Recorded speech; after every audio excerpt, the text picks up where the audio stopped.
Okay, so like we're back after yet another hiatus, which we don't exactly like, but it's given us some time, given me some time. I'm not doing Judith right now.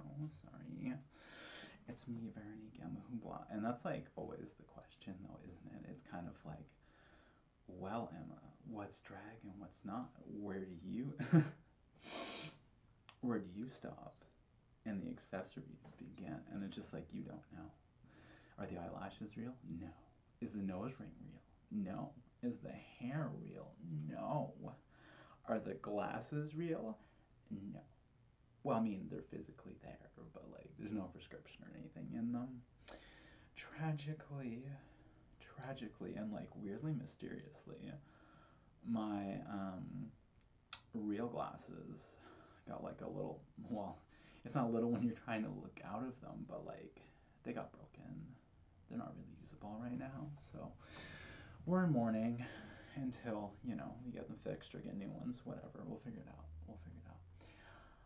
But yeah, upgrades. And I'm not just talking about the HRT, mama, right? So, a lot of it is like a little, like, kind of invisible. I mean, you can actually see like the ring light reflections in my glasses, which I think is kind of funny, and why, like, half of why I wanted to wear glasses today. The other half is for a thing that you're gonna see later, whenever I can get the time to stitch it all together. Um, but yeah, so like brand new big ring light, which I think I've used for a couple videos already. You cannot see them off to the side, and I don't want to give you a studio tour yet because the rest of this space looks like nuclear Armageddon. So I apologize for that, but it's just like, how do you think that like drag queens and like YouTubers live in their like early DIY days? Like, what do you think happens? What do you think that space looks like? It's not cute. Well, parts of it are cute. The parts that are on camera are cute. The parts that are not are not. Hollywood lies to you constantly, right? But to either side of me are two soft boxes. And behind us here, and this is like kind of funny that it's maybe not obvious, but it's the same fabric, but it's on the support frame for like a green screen, and it came with like black and white and green screens. And the other invisible things that I want to tell you about are the wig steamer, or like not visible here, is the wig steamer to refresh my beautiful, cute, perfect wig.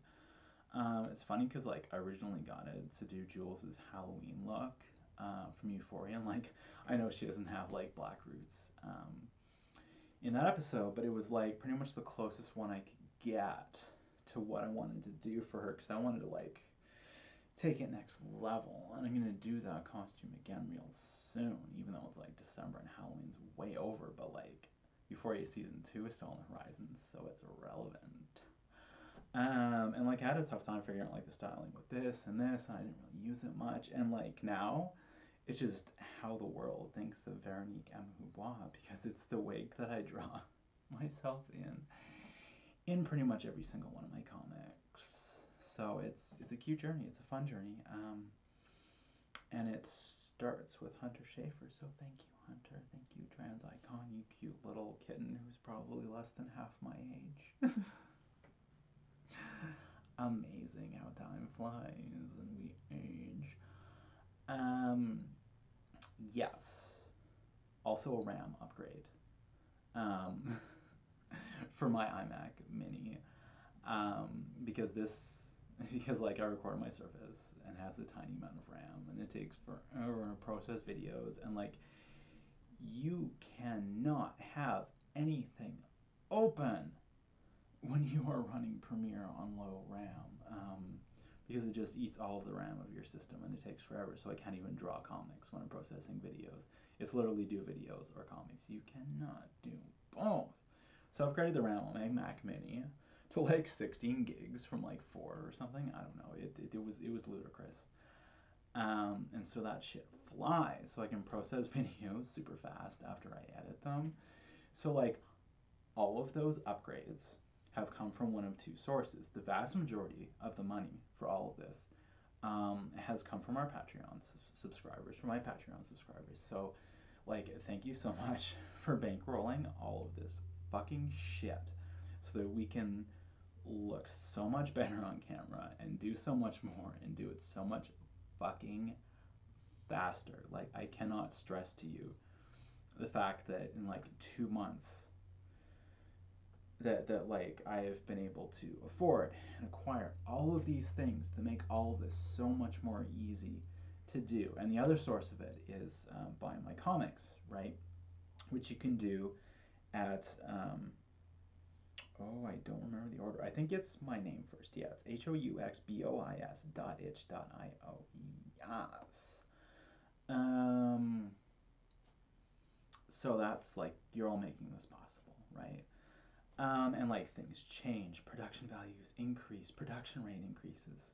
But the one promise I will always make to you is that my eyebrows are constantly a work in fucking progress. These are stickers. These are stickers. So thank you to Creme Fatale for introducing me to the idea of just like, they're actually temporary tattoo stickers. So it's kind of like, it's really funny because like people get like tattooed eyeliner and stuff. And so these are like stick on tattoo makeup. So it's like the child's version of like tattoo makeup, I guess. But Creme Fatale was using them for a couple looks recently. So I was like, hey girl, I am going to do this too. But the tragic thing that I didn't realize about this that I maybe should have is that like you still have to line them up. Like they're both always going to be the same shape and the same length as long as you get the entire eyebrow off the pad. But the angle and the placement. Symmetry, friends, it's difficult. It is extremely difficult. So that's enough of a preamble. What we're actually going to be talking about today is two different topics. And I guess they both, I mean, these are just like things that happen in the world and just happen close together, I guess. So wild. The first one that we're going to spend most of our time on is Elliot Page coming out and some fun stuff related to that. Maybe some like not so fun stuff. But then also the second part is that Gottmik has been cast in RuPaul's Drag Race season 13, which is one of those things where it's like, I want to love this, but like there's bad history there. And maybe that's just the entire conversation and we don't need to go further, but we probably will because it's me and I do things like that. So, first up, as I'm sure that like everybody, hopefully everybody like already knows, that Elliot Page has come out as the Oscar-nominated actor, best known for, I don't know, people were talking about this like Gerard Way comic book that he is adapted in on Netflix, but I don't know nothing about it. So like I would say like Juno, like Whip It, like Inception. So it's like you already know who I'm talking about, even if you didn't know this, without me saying what his name used to be. Obviously it's like easier to do stuff like that when they're like celebrities, but it's just like when the average trans person on the street is like, hi, this is my name and these are my new pronouns, you don't usually get a newspaper story about it. Unless you live in like Pennsylvania and you have to like announce your like name change because of weird laws. But yeah, typically those aren't media stories. So if, you know, you're like a trans public figure and you're coming out, they can just say what the new name is and what you're notable for, and people will be like, oh, right? But that's a conversation that's been had by other people, so we don't have to have it. I'm kind of like, and again, like both things we're going to talk about today have to do with like transmasculine media representation. So like, you know, I'm glad that I'm a little late to the game doing this video, especially for the Elliot Page part, because it's just kind of like trans stuff is trans stuff, and I'm trans, and you know, I want to be supportive of my entire community, but it's like I don't want or need to like take point on that, because like no matter how like shitty and underrepresented trans women are in just like any form of media, trans men and non-binary people, um, have it worse. Like, hopefully nobody's saying that, like, trans women have it good, because we don't. But, like, that's the point, that it's like, if our representation is this bad and somebody else's is worse, that's extremely bad. And, we should work to fix that. So, it's kind of like I would like more of those voices to be elevated to talk about, you know, um, their community and their issues, because it's just like, yay, we have some more transmasculine visibility. Now let's add to that by letting transmasculine people take the lead in talking about it, increasing more visibility. It's a good thing. But like, I'm tiny. I'm tiny, so it probably would have been like chill if I did it same day. Um, but obviously, I don't know. Like, I plug the Gender Reveal podcast on here a lot because it's amazing, and it's forced me to rethink my entire way of like how I'm looking at the trans studies project, which is, it's been a journey. It's been a journey. Um, but obviously, they had a quick update episode. And Tuck went through the Elliot Page stuff. That was more through like a journalistic lens and how to talk about these things, and that kind of stuff. And it's amazing. And please go listen to it. And if you can, please like pledge to Tuck on Patreon, because that is an amazing project that just talks to so many important people and like disperses mutual aid funds. And it's great. It's life affirming, it's life saving, it's everything. And it's the entire enchilada mama. Um, but like, this has been an interesting experience for me because like, I'm such an outside spectator to all of this, which is a funny thing to be in a trans thing, because a lot of times I feel like even if I am not personally directly involved, there's like this fucking spotlight shining on me that is not the ring light that you see reflected in my glasses. Um, it's just because it really just like shines an uncomfortable light about some aspect of my life or experiences. But it's like, it's been such an interesting thing to watch in good and bad reasons. And it's like, I do actually have some like multiple perspectives on this experience in different instances that I think are like fun to share, because I mean, like, I only really want to add my voice as like a validator that is entirely chill and cool and good, that Elliot has decided this is his name and that he and they are his pronouns. I think that's awesome. And, I hope that his career just continues to thrive. But it's just kind of like, I almost want to say that maybe a little bit too old to be like a huge like Elliot Page fan and be like, this dude like is, changed my life or whatever. But I was like, like in my mid to late 20s when stuff like Juno was coming out. Juno is just not my vibe. Love Hard Candy, love Whip It, love Inception. Have a few notes for Inception, obviously. But some of that other stuff, great stuff. Especially Whip It. I know I've seen Whip It over 100 times because I worked in a video store and it came out on video, and we just stuck that sucker on because it was one of only 3 movies we could all agree on and was safe for children. So it's not like he was any kind of like a formative influence to me growing up or in adulthood or in coming out. Like, he's just always been like a cool queer person, who will just go for the fucking throat. And that's awesome. And that's awesome. And that takes a lot. That takes a lot to be a highly visible queer person, whether you are trans at that exact moment or not, to be able to do and be able to sustain with that level of like integrity and consistency and like on pointedness, I guess you would call it. Because like even his Instagram note, talked about just sort of like how fragile the moment was and just the kind of like anti-trans voices that we're dealing with. And it's just like, he's very prescient, he's very learned. Um, and I guess I'm just going to switch to they. We're just going to go back and forth because both are valid and there's no rules about when to switch to what, except for whatever the person tells you their preference is, right? And just be nice, right? And be accommodating. It's super easy and takes minimal practice to do. So they like it sucked. Like it was very prescient. Like they understood exactly how they're going to be received, right?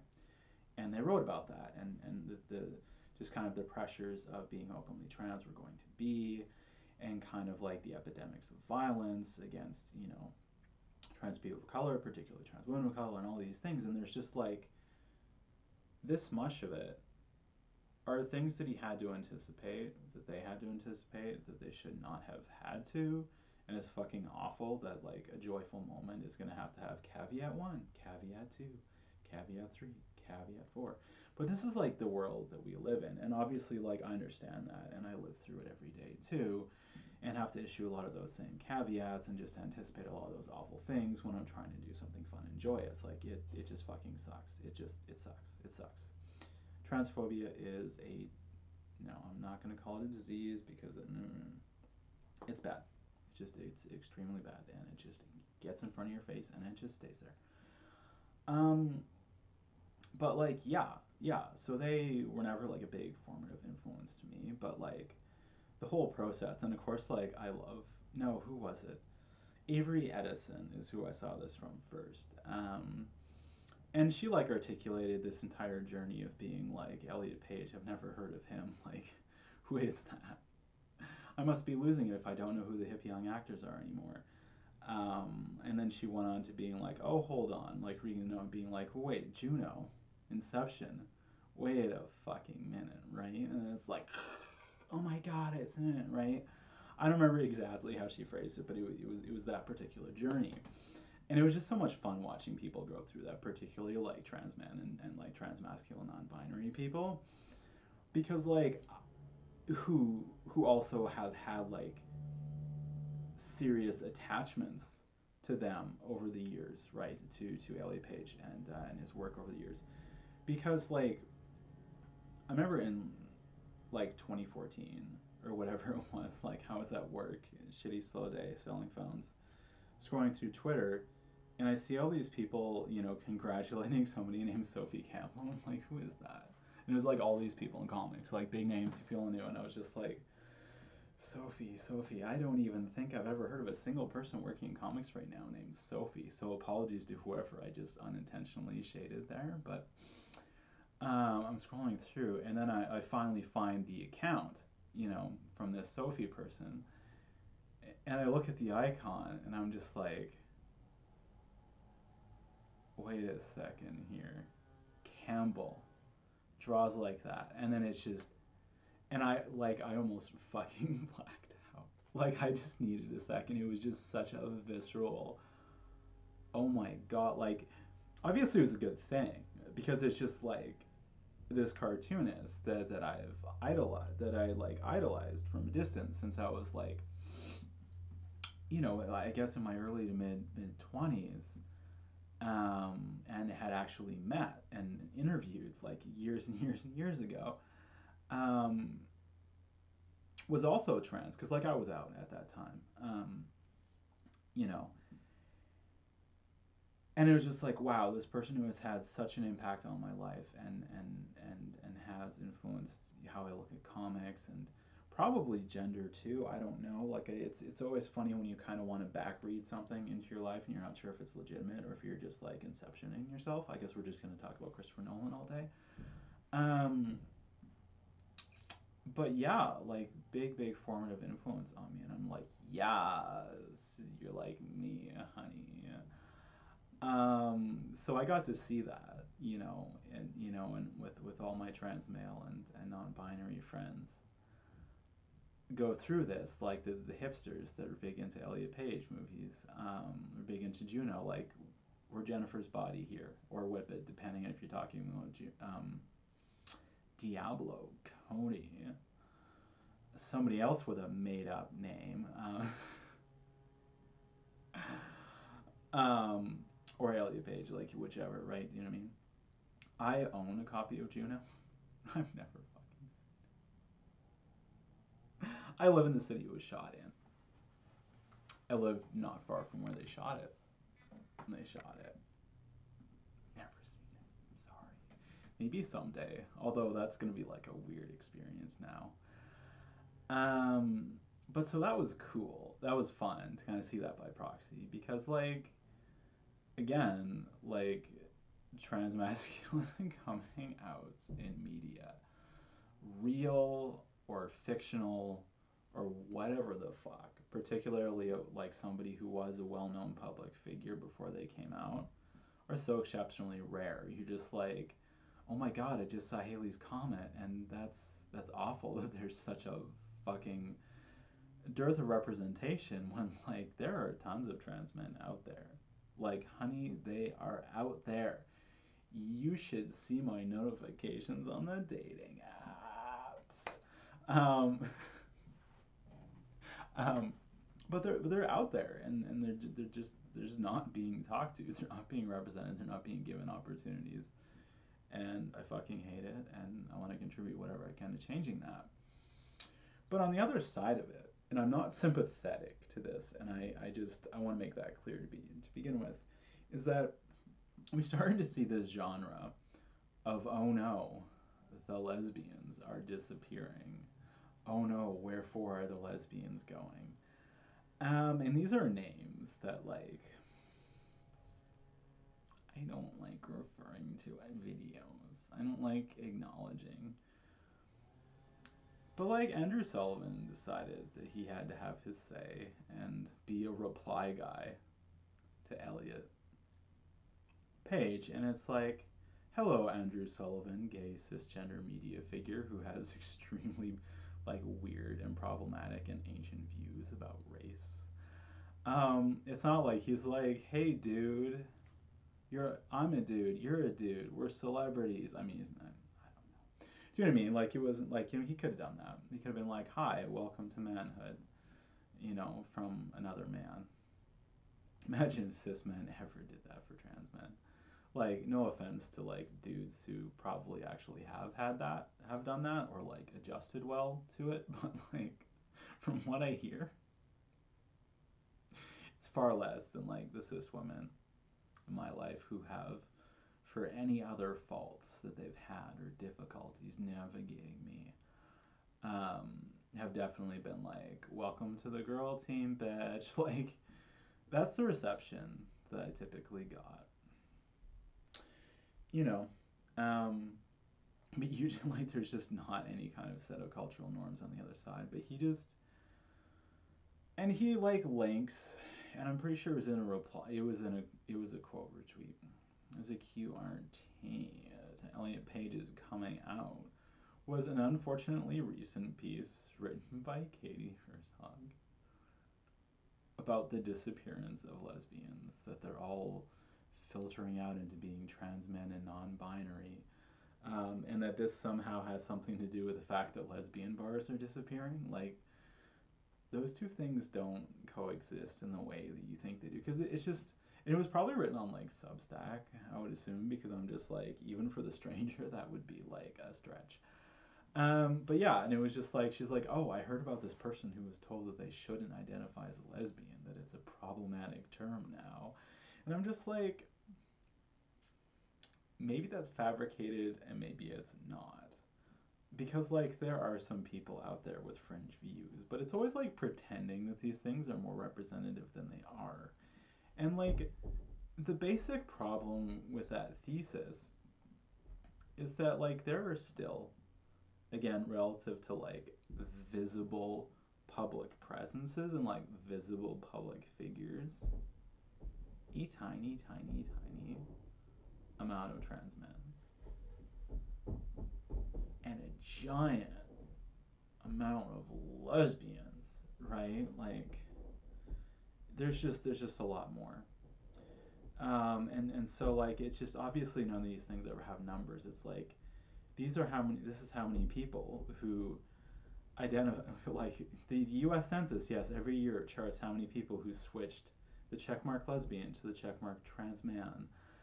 There's no numbers for this. There's no evidence of it. It's just like a feeling. And these are the kind of feelings that need to be validated, not the kind of feelings that need to get fucked, right? It's so fascinating which feelings and gut instincts need to be treated as scientific facts and which ones just fucking don't and are inconvenient and need to be suppressed. Um, nonsense, nonsense. Um, but it's also like, I know it's one of those things where you're just like, there's another dimension to a situation, and you're just like, this needs to be treated carefully and delicately, and not in a trolly way. But it's kind of like, how can this not come off as like I'm potentially inciting some serious shit by saying this thing that was true yesterday, is true today, and will be true tomorrow, but is like a discourse that like people will latch onto in a new way because of what's happening immediately. Because there's been, because to the best of my recollection, Elliot Page is married to a woman. Uh, yeah, yeah, no, yeah. That's all that needs to be said on that one. There's no caveat, something to add.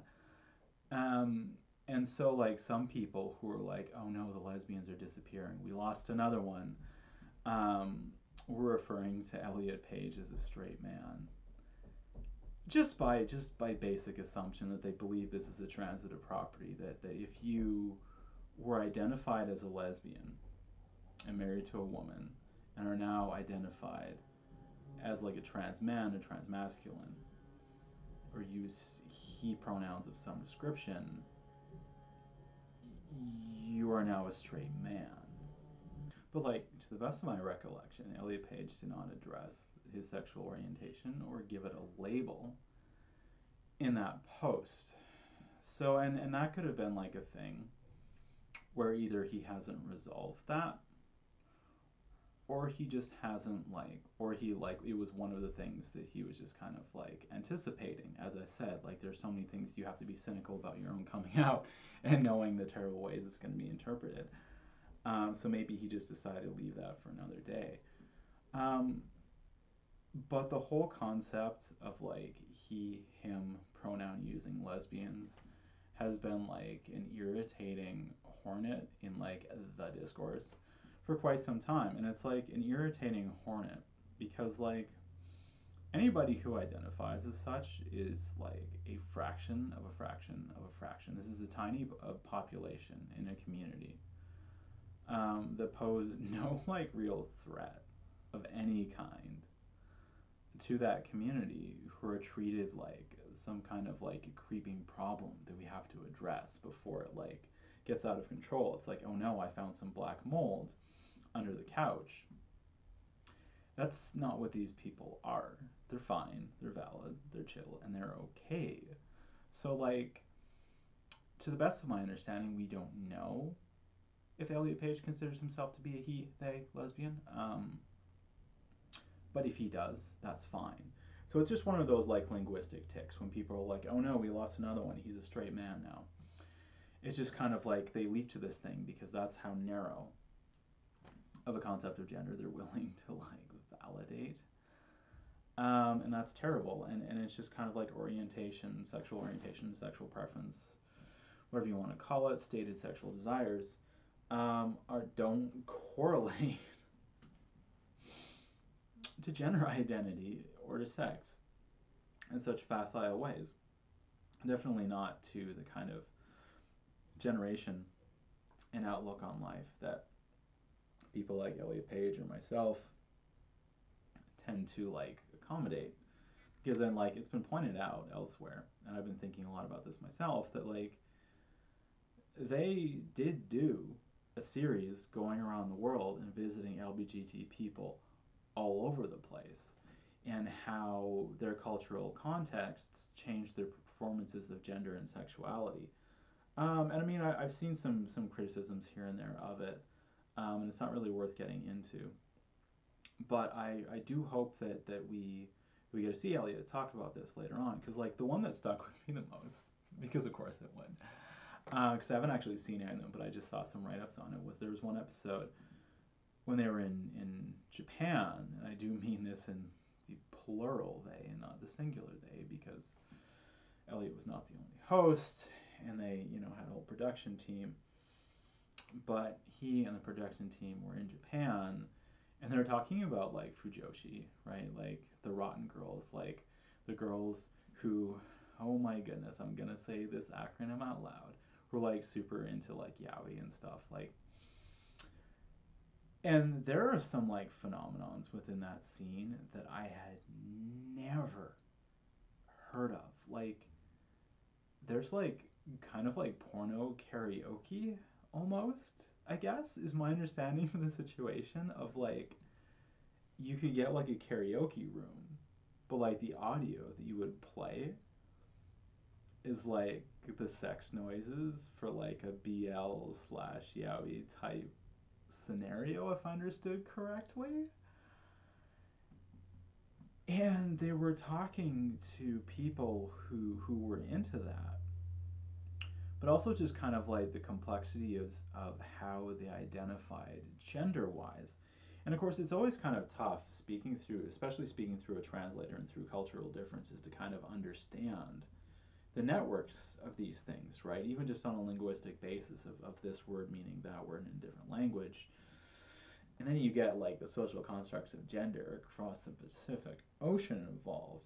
But it was just kind of like an identification with gay masculinity that didn't necessarily align with a simple Western understanding of like trans masculine identity. And so, really, kind of like, I just hope that we're going to hear some reflections and kind of like what his gender journey was, because I love how enriching gender journeys from trans people just are, and how they add to our collective stories, and our understandings of each other, right? So that's super neat. But kind of getting back to it, it's just sort of like, so we don't know precisely where he fits orientation wise, and I do just kind of want to say, if that whole stuff breaks out again, that just, yeah, like your stated pronouns shouldn't invalidate asserting a particular sexual orientation, because something especially like lesbian is such a culture, and sometimes, and I mean, obviously I can't speak for everyone, but it kind of seems to me that the culture of it, that the community of it kind of overrides it as just being like a label of like a descriptor of a particular, you know, set of sexual behaviors and whatnot, right? And I think in some ways, the term lesbian and that kind of sense of community is far more amplified in that way than it is like gay stuff, because like lesbian is like, it's a reclaimed medical term, right? But it was still chosen and popularized and continues to be used. But like, it refers to an island in Greece, and it refers to an island in Greece, in what is now known as Greece, on which Sappho lived, who was a poet who wrote very romantic poetry, right? And so it's not necessarily that the people like really strictly literally believe that Sappho was the original lesbian, that she invented it, right? Because like, I hope that you've seen Ghost World and you've seen the redneck kung fu guy say that Greeks invented homos, because it's just such a hilarious line. I'm sure there's lots of xenophobia and stuff packed into it, but it's just, it makes me laugh. I find it funny and campy.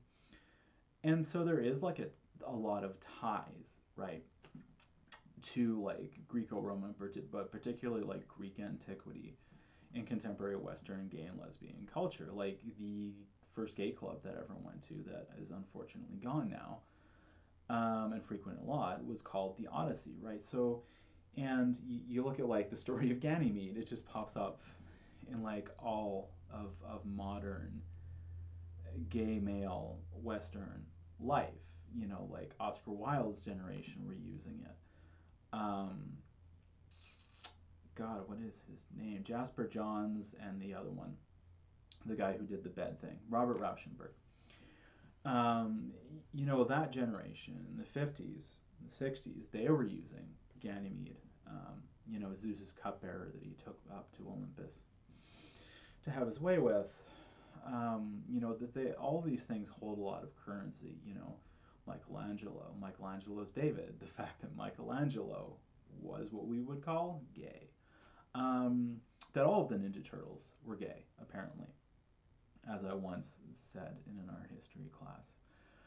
Um, but yeah, so there's a lot of this kind of the fixation on the classical in gay and lesbian culture, but like the word gay and the way, because like over the last 100 years, the terms that we used for gay and lesbian have changed a lot, right? They're not fixed points that have been used for an extremely long time. They're not. They have shifted.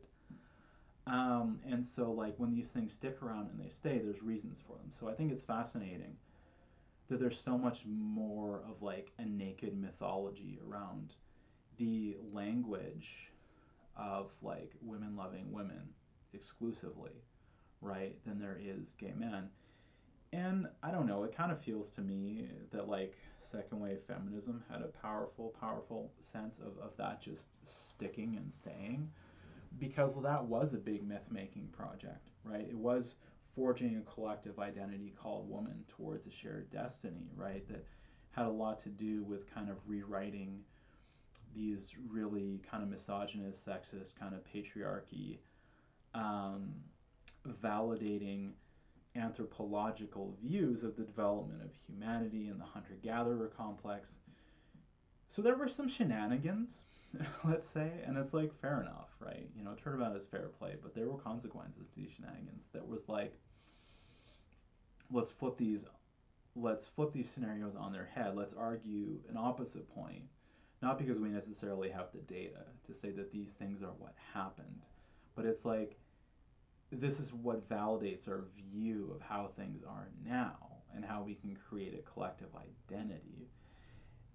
And I'm not super against that concept of like myth building and like shared destiny, but you have to be very careful about how you do it because there's consequences to it, right? And so obviously there's a lot of gender essentialism in how that was. And that's shaped certain elements of the lesbian community ever since. And, you know, women like Andrea Dworkin and Janice Raymond and things like this are very trans exclusionary. So, like, you will always have this faction of the lesbian community who, consciously or not, have really built into this myth making and this particular sense of collective identity. So to them, trans men are like some kind of an invasion of the patriarchy, the same way that trans women are to them. Trans women, because we either do have penises or did have penises, and penises are violent. Or they're inverted penises that are now vaginas, which is just an awful, awful way of looking at that, but it's what they say, right? And then trans men represent a violation to them because they are now men in women's spaces, and they've been duped into the patriarchy to lessen the burden of being a woman or whatever, or the kind of stuff that J.K. Rowling says, and it's just kind of absurd. And it's just kind of like, but that's not all of lesbians and not all of lesbianism, right? And it's just kind of like there are different ways of, like, my friend Essie Fleener, who's non-binary, they asked me a little while ago something to do with bisexual identity, you know, just kind of riff on it a little bit. And Essie is great at like teasing stuff out of me. I wouldn't have necessarily formulated on my own until they bring me the topic, which is just such a beautiful dynamic to have in any friendship or professional relationship. But I kind of said like one big thing about like sexual orientation is that it communicates who it is that you want to be in community with, right? And sometimes that's restrictive and sometimes that's expansive. And like in general, that's totally valid and that's fine. You like, to me, saying what your orientation is always akin to flagging, right? You're saying this is what I want, this is what I don't want. These are my yums, these are my yucks, right? It's all of a kind. We don't like to look at it that way, and we don't like to look at it that fixed. And it's really funny because like Chasing Amy is like the movie that really kind of taught me that it's okay to be strategic in what labels you present yourself as when it comes to sexuality, because it's what you're comfortable with, what you're okay with, and it doesn't need to be tied to a specific sexual history, right? Um, so, and that's valid, right? So that gets a lot into why I say I'm bisexual and not a lesbian, because like I don't know, 9 times out of 10 I might as well say that I'm lesbian, because I'm very very primarily interested in women, and very very primarily interested in other trans women. That's just where I'm at now, and that's what I'm super interested in. But it's just like I do definitely want to bring non-binary people for sure 100% in my sexuality, because they inhabit it, they inhabit my desires 200%, like so many of my like celebrity or whatever crushes either were non-binary when they started or are non-binary now, and I'm like, okay, party. I just like, that's a thing for me, I guess. And it's not like a specific attraction, of course not, or like a fetish or something, but it's just like, yeah, that's a big part of my desire, and you know, I want to articulate that. And I mean, like, yeah, I do have some limited interest in men, but whatever.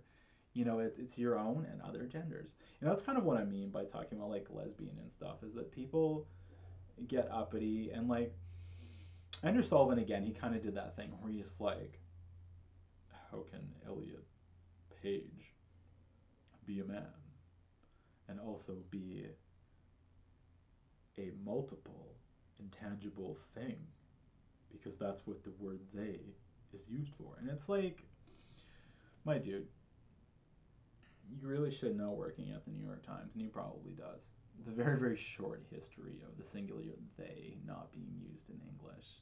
It was like phased out in like the 50s or some shit. And like Shakespeare and these other bitches that these people love to cite all the time used it. It's fine, it's chill.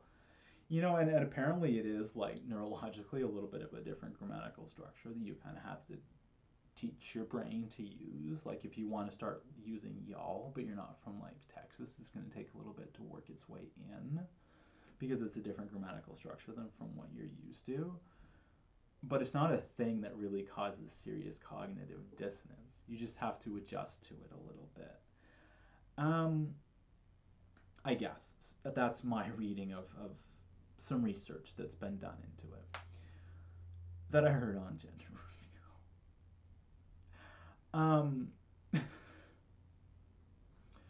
But you see what I'm saying, right? That they're like, oh, well, this can be the only definition of this word. And like bisexual, like everyone wants to, well, bi means two. And it's like, we didn't gather around a campfire and say bisexual is the word for us.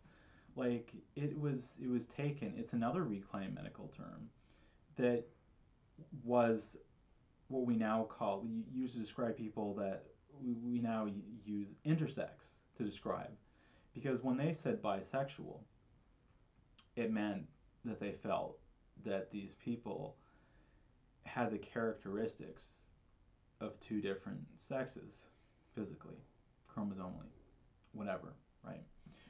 So it's just kind of like, this was not a purpose built word. This is a word that was taken from something else and like weirdly adapted into this. And it's just kind of, here we are. And this is why I always talk about just like the inadequacy of language, that there's just a swirling void of chaos behind words. And words never, ever, ever will match up 100% to what it is they're describing. Like, please Google Ferdinand is so sewer, right? Some basic linguistic theory, and you'll be like, oh, signifiers signify the gap between the real and language. Jacques Lacan, right? Not difficult stuff, theory-wise, to internalize, right? Um, which kind of brings me up to the next point that I've been getting up to, right? Is that like, I've definitely had people who identified the same way as me, that I felt a certain kinship to, shift into a different way of presenting themselves. So again, that's why I say like, I'm not being sympathetic, because I'm not, right? And it's also like, I mean, the things that I was describing, and this whole idea of like lesbians going extinct or whatever, because like it's just an invented social category whose bounds are constantly being renegotiated, constantly every second of every day. It is a living, changing, morphing thing. It is not a rock solid thing. And like that's what they're afraid of having to recognize that yes, this is a recent thing and it's a tenuous thing and it's constantly changing shape, and they don't like that. And it again, like I keep coming back to this again and again and again, the first sentence of Gender Trouble, right? Is Judith Butler is talking about how anytime that someone like alters or problematizes or questions like the definition of woman as it's understood at any given moment, there's just like this, oh no, don't rock the boat, you know, we could lose everything, the ship could sink. And she's just like, bitch, embrace the chaos. Like, obviously that's not what she said, but she just in this very thoughtful way is kind of like, bitch, embrace the chaos. Like, it's chill, it's okay. We can pull apart the concept of woman and see what's inside, and we can be better for it and not give into fear and insecurity around that, right? And that's what we're seeing, just with like the category of lesbian instead of the category of woman, right? Because it's only one example of this kind of like ontological seasickness that people get when their basic like assumptions about one of these social categories gets questioned, and it produces these awful reactionary results. um, so I'm not sympathetic, because it's just kind of like, you can chill out and not send that tweet, but at the same time, that kind of rhetoric, obviously, like the Katie Herzog piece was written before Elliot Page came out, a few days before, I guess. But this is old shit. Like, I first encountered these kinds of ideas when like I learned who Leslie Feinberg was, and how Feinberg was received, and the kind of pushback that came. Um, and that was like a long fucking time ago. That had to have been like the 70s, because I've read Feinberg interview like fucking Sylvia Rivera, or like the 80s or something. Um, and like Google that if you can, because wow, like fucking icons. So like I don't think these were people who were like acting out. You could just say, well, maybe just chill out for a few minutes before you hit send on that tweet, right? These are people who have long held this belief, and they're just recycling out now that there's a famous person that they can kind of try to stick it to, right? So that sucks. But at the same time, I'm sure there are people who are kind of like, whoa, this person that I heavily imprinted on because they were exactly the same as I turned out to be, hence me talking about Sophie Campbell earlier, is now no longer that one fundamental part of me. And so I feel kind of shook up by that, and I have to adjust to this new normal. And it's like, it's okay to take the time to learn and to adjust about that, as long as you don't make this person's transition all about you, transition or like change, whatever it is about you, right? And like I have some recent experience with this too. And I think it's totally fine to talk about this, I'm pretty sure. No, of course it is. Because it was on YouTube. So, like, someone who I did a comic about. So I did a comic a while ago about a porn performer named Chanel Santini, who's had like a big impact on me and my personal development, and just who I want to be, right? And I kind of talked specifically about how she's been a role model, and I didn't talk too much about this particular part, but it just like, she wore this like PVC trans flag dress to like one of the porn award shows, and it was like one of the coolest fucking things. And it was just like, hi, I'm an awesome trans woman at an awards show in this like fucking cool, sexy trans flag dress, you know? It's the kind of thing that like you don't see at the Oscars. Obviously, people don't wear the same things to the AVN that they wear at the Oscars, but you just don't see that just wild, cool fantasy play out in normie spaces. And I was just like, wow, that's so fucking cool. She's so hot. I want to be just like her when I grow up, right? And like that has just really transferred, like continued in some of her work, because like porn parodies exist in all kinds of porn, right? And like I think it's Brazzers that owns them. Like Trans Angels is like a sub company of one of the major studios. And she has played Wonder Woman and Lara Croft for them. She's done both of those scenes, and it's just kind of like, and I was like watching this, and like obviously it's cool, it's hot, you know, it's I can name three different porn performers who have played Wonder Woman in the last several years.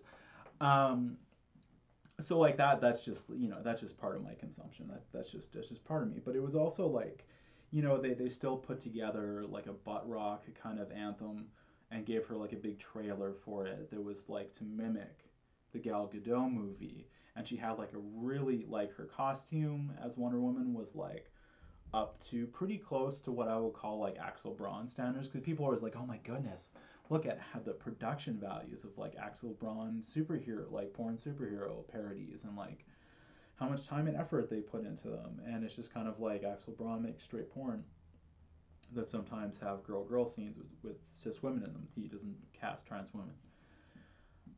So like you're not going to see that. But at the same time, Trans Angels had spent, I mean, it's not a whole movie. It's a little setup scene, but they had still put a lot of time and effort into building a legitimate fantasy for Chanel to be Wonder Woman, and like Wonder Woman with a cock. Like fuck yeah, like that's not happening in the comics.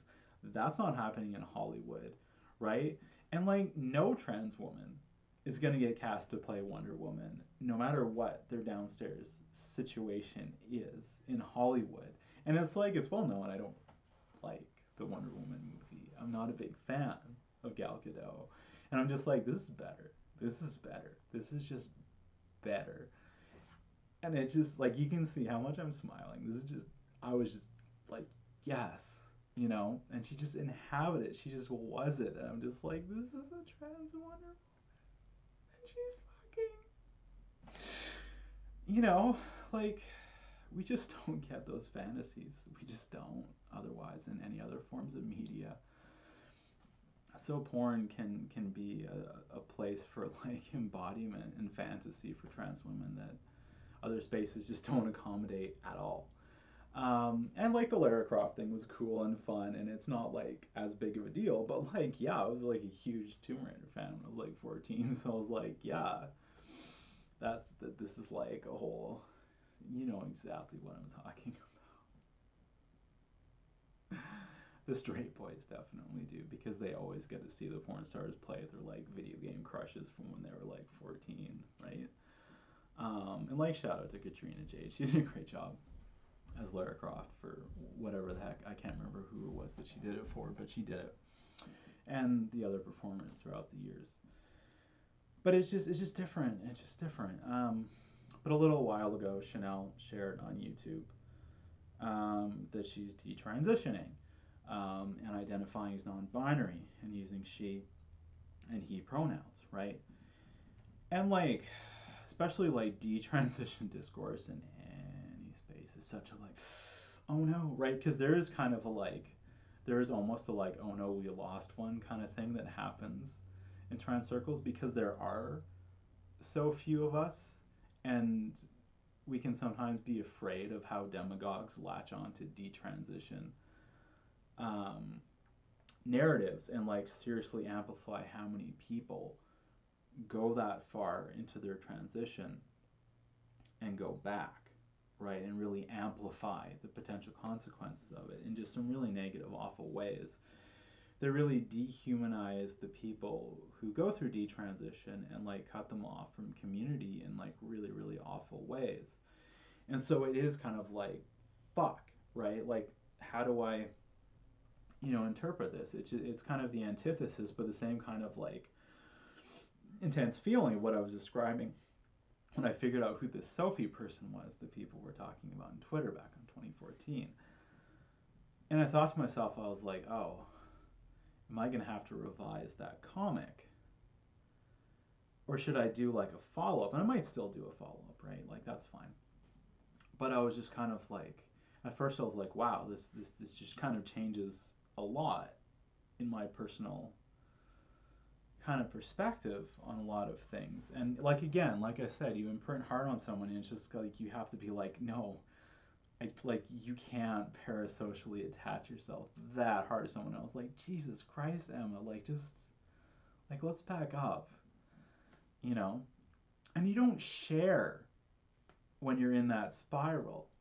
You don't get on Twitter. You just don't. And I didn't. Because it's not hard to know better.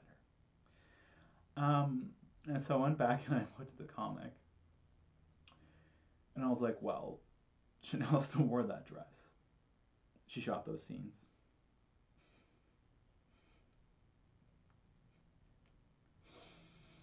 The fantasy portrayed at the end of the comic has not changed. And that was a big thing. I was just like that. It's not different. She has shorter hair, and she got her implants are gone. So like she does physically look different, and probably will physically look different further down the line. But like that, I was just like that changes nothing, And like one of the things I was saying earlier about like why I specifically say that I'm bisexual. So I was like, none of that's changed. Um, I don't know that I referred to her, like, I guess the implication was that I referred to her as a trans woman specifically, which was accurate at the time. But, like, she did all of those things.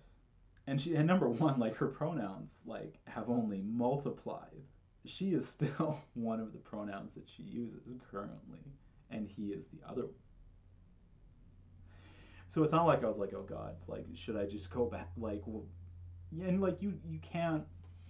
There's some things that you just like. You also just shouldn't like treat life like George Lucas treats Star Wars movies, right? If anything, I would have like would or maybe still will write like a postscript and be like, this was written then. This is how he identifies now, right? And again, like I should write a follow up to kind of say what I'm saying here. But I was just kind of like, then I was like, wait, nothing's changed. Nothing is different about this except for the fact that Chanel does not consider herself to be, or himself, right? Switching back and forth like we're doing Elliot Page, it's chill. Yeah, like nothing's changed. That's it, right? None of the substance of like the impact that she's had on my life has changed. It's just that she does not refer to herself as trans woman. That one bit of that identity that used to align perfectly between us, her the performer, me the fan, an aspiring performer, is not there. But it's one small piece of a much larger puzzle. And like, I've been making jokes or like, I mean, I'm guessing, and like so far this is the case, but who knows what the future is. Like, she's still performing the same way that presenting for performing porn the same way that she has. Like again, very very little has changed, particularly in her production, which I think so far I've only really seen her just doing her own stuff on OnlyFans. I don't know if and when studio stuff is going to enter the picture again for him and what's going to go on there. But like performance wise, nothing's really changing. You know, and that's fine. Um, but my kind of joke was that like, well, if she did, if she stopped pursuing roles like Wonder Woman, then she just opened up the role. So not only did she put the dream in my head that it could be possible, but but again, it's like the whole Elliot Page thing. Like he didn't say he's not a lesbian anymore. So you can't just assume he's not a lesbian anymore. I think it would be awesome if Chanel reprised her role for Wonder Woman as Wonder Woman. You know, having there be some element to that. That we could have a non-binary porn Wonder Woman played at like a major studio for that type of porn. That would be really fucking cool. But I mean, there's more than one studio. I mean, Trans Angel is kind of like the big one. You know, that's where you get the production values and whatnot. But yeah, I'm not going to stop making jokes that I want to be, that I want to. They're not jokes. Like, I don't know why I'm even saying. I want to do Wonder Woman porn and like get paid for it and have someone make my costume for me instead of surfing the discount bin at Hot Topic and shooting it. Which, like, I'm not ashamed of doing, but I'm just saying. It's like the Joker says, you know, that his mom always told him that you're good at something, you might as well get paid for it, right?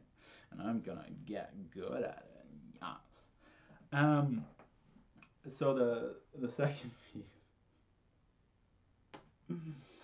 Gosh, these lights are hot, and gosh, I put on a lot of blush today. It couldn't be my face heating up from something else. The other thing that I wanted to talk about today was Gottmik, and like, ugh, I don't fully know his pronouns. um, who is a trans mask makeup artist, influencer, and drag performer, has been cast in Drag Race season 13, which, like, on a level of just kind of like celebrity and like sophistication, casting Gottmik in like regular Drag Race is a little bit of a slap in the face. And I don't want to say that it's unfair to the other queens because that just opens up a whole other ball game.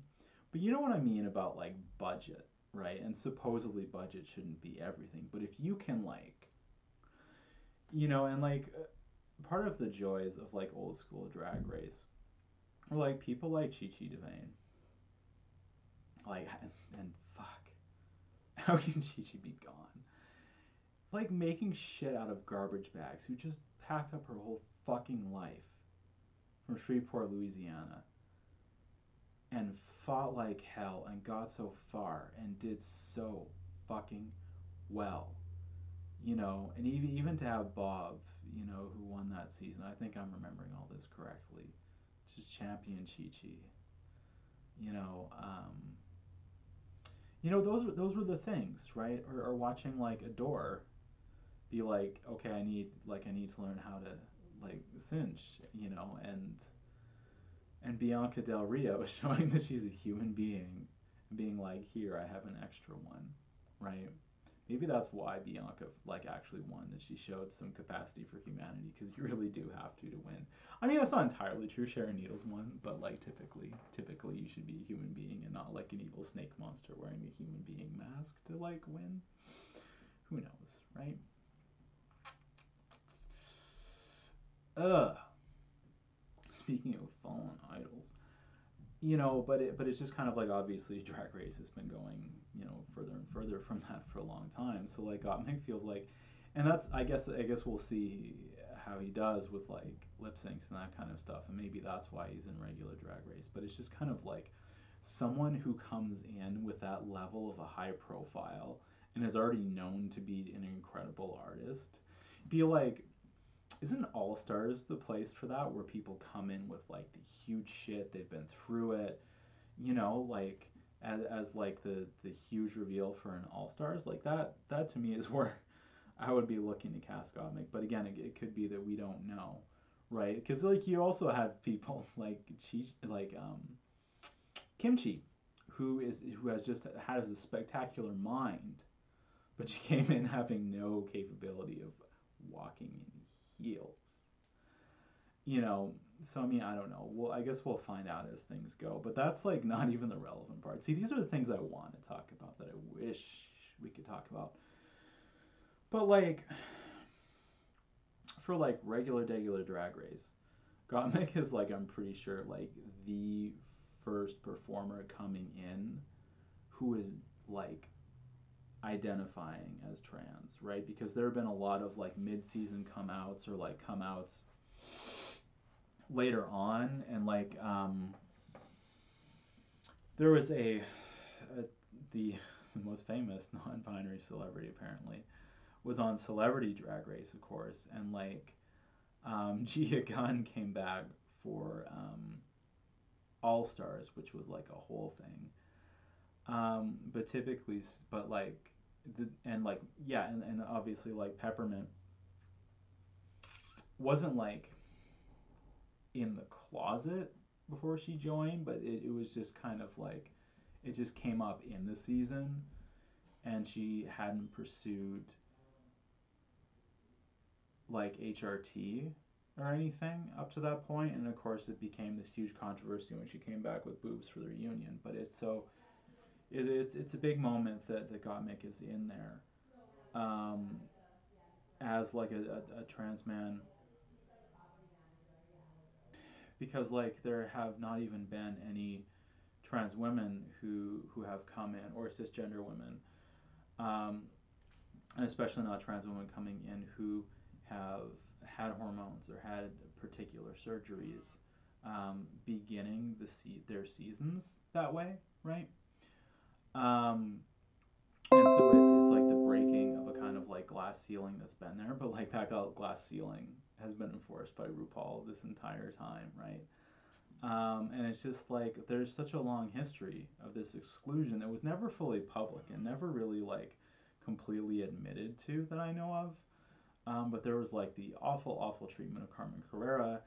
I mean, like, you know, Kylie Sonic Love, has like said on her Instagram live while smoking a bowl, she's like, they're not gonna let me come back on All Stars, and she's gone off on the whole like double standards of you can have people like Chad Michaels, who has had extensive, you know, cosmetic surgery in order to impersonate Cher better, and that's cool, but you can't get your boobs done, you can't get that done, you can't take the girl pills, because like those are considered performance enhancing drugs by RuPaul, which he said, like on Twitter or somewhere, and then had to recant it and posted a train flag instead of a trans flag. It was a whole thing. So it's just kind of like Gottmik gets put out there, and it's like, look what we did, um, without like addressing that long, long history of exclusion, and just like how they've just, when trans people have said they felt alienated by anything that happens on that show, like the whole like she-male segment, their reactions have never been good or measured. And it's always been so frustrating. So it's just like a corner has been turned in the casting of the show, and that's good, sure, right? Like we want that, but it's not coming with any like explanation of why this has changed, because like it sucks, because Gottmik is being looked at as an exception and a change to the rules in two different ways, right? And the first is that he's trans and has had top surgery.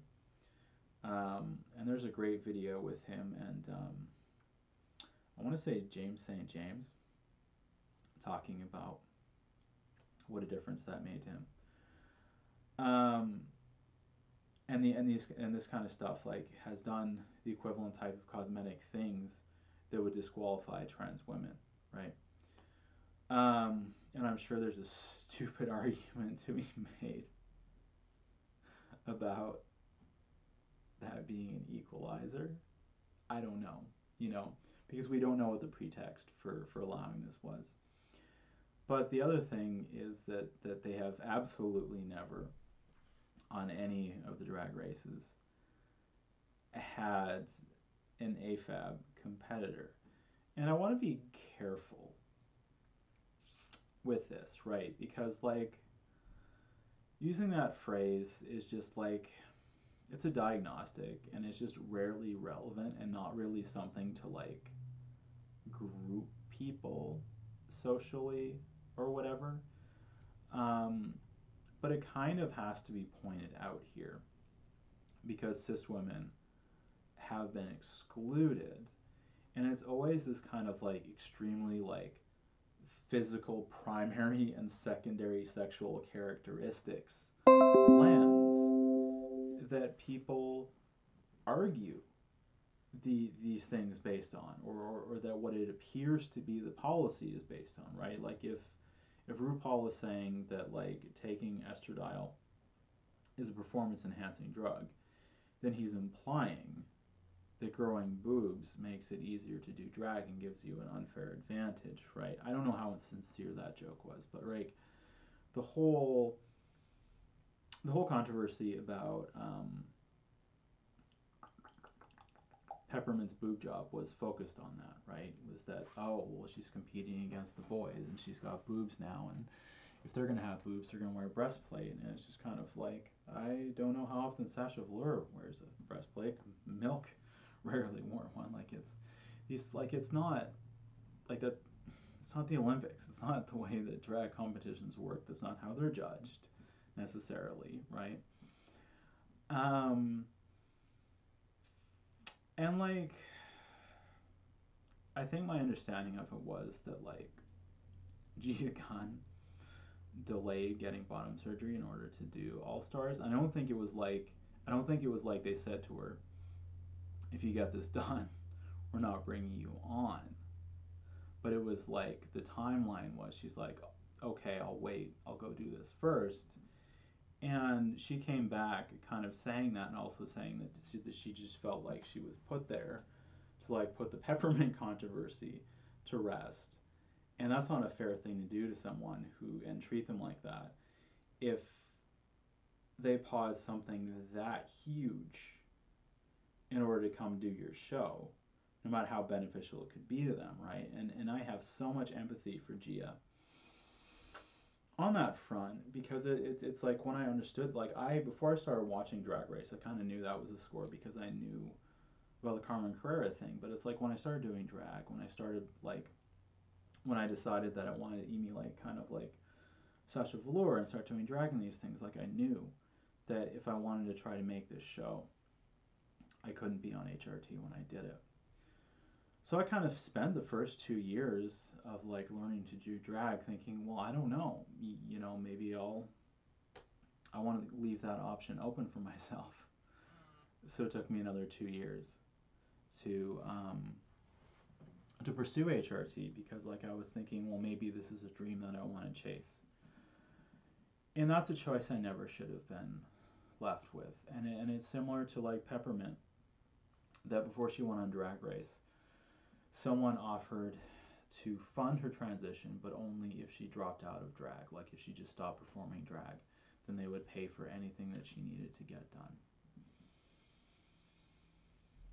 And obviously she was like, she was like, no, I'm not going to take that money. I'm going to continue performing drag, and I'm going to find another way to fund my transition. And ironically, it was by being a finalist on Drag Race, right? And so just all of the ways that the dichotomies and stereotypes that like trans people's participation in Drag Race, and the way that culture flows out into the wider understanding of drag and drag culture and influences the rest of the world, or well, at least the rest of the drag world in North America. There's lots of places that are looser on these things, and even some international Drag Race affiliates. But just it has had such an awful effect on so many trans people, on so many so many trans performers, including non-binary performers, of feeling valid and welcome in their own spaces, in their own world, because this thing that is so huge, that obviously is not the entire drag world, but just informs so much of it politically and aesthetically and socially, has done such harm that it's not enough to say, here's Gottmik and off we go, and to put Gottmik in the spotlight in a way that seems to be kind of, and this isn't true and this isn't fair, but I know that it's being seen this way, as representing breaking two barriers at once, which is just like, fuck off. Like, that's why I said I want to be careful with using the phrase, like the label AFAB, right? Like, don't do that. Like, don't do that to anybody. Never do that to a trans person. Put them in that position, right? But it's being looked at that way, without like accounting for any of the harm that's been done, either directly or indirectly, and just like the the influence that RuPaul has had and his both publicly stated and unstated yet clearly understood views on this have harmed so many people. Like, RuPaul owes it to Gottmik not to overshadow his time on the show, to, you know, to take the focus off of that, to let him compete as a drag performer and just know that he's there as an incredible artist who, like, honestly, in terms of where his career and his visibility is, they need him more than he needs them. And that's kind of what I mean by, like, regular degular Drag Race season 13 is a weird place to put someone who feels on an all-stars tier to me. But just to take that pressure off of him and to take that discourse swirling around his reveal off of it so that he can have that moment in the sun. And it comes down to the same thing that Elliot Page was saying, how fragile that moment was and how he knew what the reactions were going to be. I haven't seen anything from Gottmik, but I'm sure that internally he knew. He's like, this is something I want, this is something I want to do, this is great. But I'm guessing that somewhere in the back of his head, he had some idea of how this was going to be received and what the headlines were going to be, when he doesn't deserve that. And that's RuPaul's fault. And that's something that he needs to come clean about, that he needs to come and talk about. And it's just like, you know, like RuPaul has failed to be Oprah like 3 times in his life. And I don't say that to be cruel, but it's very obvious that, like, with his talk show endeavors and the kind of new agey type framing that he loves, that this is a figure he wants to emulate. And he wants to emulate particular celebrities because, you know, the whole Dolly Parton thing, he's like, aren't we like the same? And she's like, oh, honey, I would not go out dressed the way you are right now. I stay ready. I stay street ready was what she actually said. And it's just such a casual, like, flick. And RuPaul, instead of just being the champion of drag he could be, has decided to be as embarrassed of drag as Vince McMahon is of professional wrestling. And just chase that type of celebrity and that type of normativity to the detriment of his own community and the pool of performers who try to compete on his show, right? So, like, being Oprah didn't work out for you.